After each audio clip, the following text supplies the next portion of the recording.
Everybody, at least once in their life, wants to host a fancy dinner party, but it can be a daunting task. I have a surefire way for you to impress your fancy dinner guests with this beautiful appetizer I'm going to be making.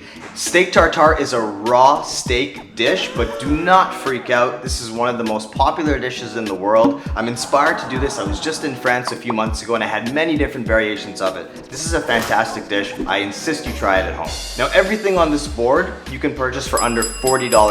So first step, we're gonna make our tartare mixture. I'm gonna start off with 1 teaspoon of whole grain dijon.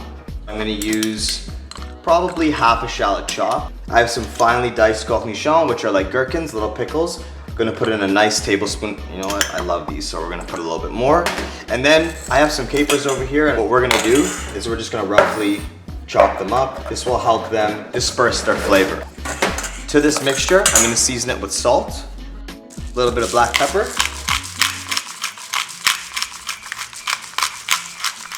a lot of black pepper, a little bit of olive oil,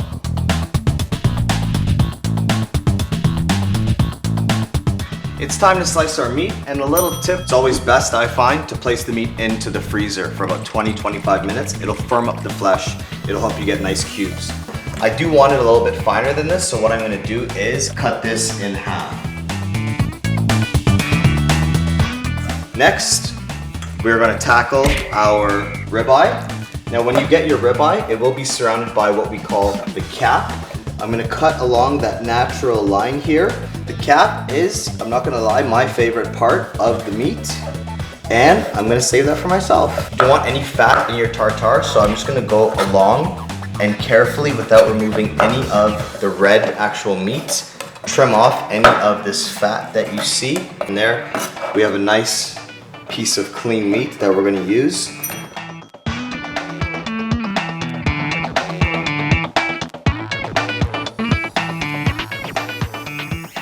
This is already looking beautiful. This can be served by itself right out of the bowl. This can go into the fridge and just chill, let everything get to know each other in that bowl. 10-12 minutes is fine. So I've taken 2 pieces of bread that I had kicking around at the house, and I'm just gonna make indentations in the bread. When I open these quail eggs, I can just kind of rest them there.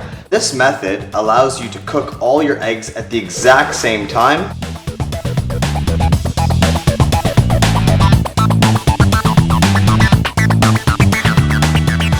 And what we're gonna do is just butter some bread. So I'm gonna just do a basic crostini.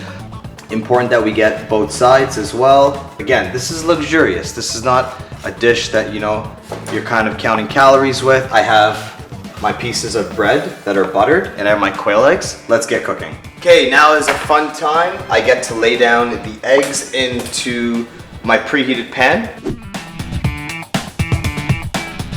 You can see now why you want them all to go in at the same time. If I was cutting them, putting the first one in, there would be a relatively long gap. I'm just going to cook and toast off my bread here. I want to get a nice golden brown color on this. My eggs have just set. I'm going to take them out of the pan to this parchment paper here. Give these guys a shake. I'm going to shut this pan off here and use residual heat to continue toasting the other side.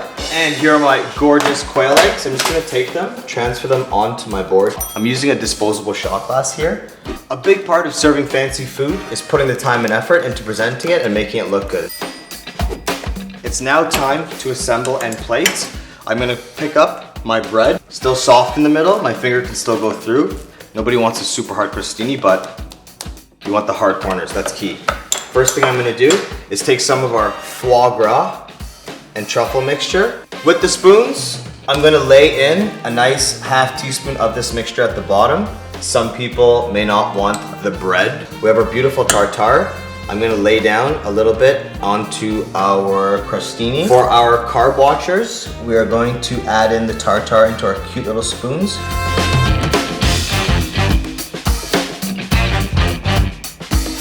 I have a little bit of micro arugula that's just gonna break up all that white that's at the bottom of the plate. Lastly, we're going to add a little bit of the arugula on top. Guys, look at this. Look how fancy this looks. I'm so excited. I have my steak tartare plated up now. All that's left to do is taste it, see what it's like. Spectacular. is an understatement.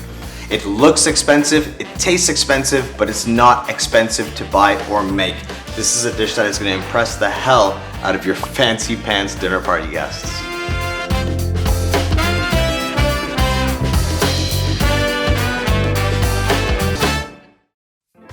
Hey guys, if you love this video, if you didn't love this video, subscribe anyways. Cool. Do you want more? Yeah, and mention clean subscribe. If you've got someone you want to impress. A clean sub, okay. Go right through to if you want to impress somebody. Yeah. Come again? If you've got someone you want to impress. Okay, got it. Again. Yeah.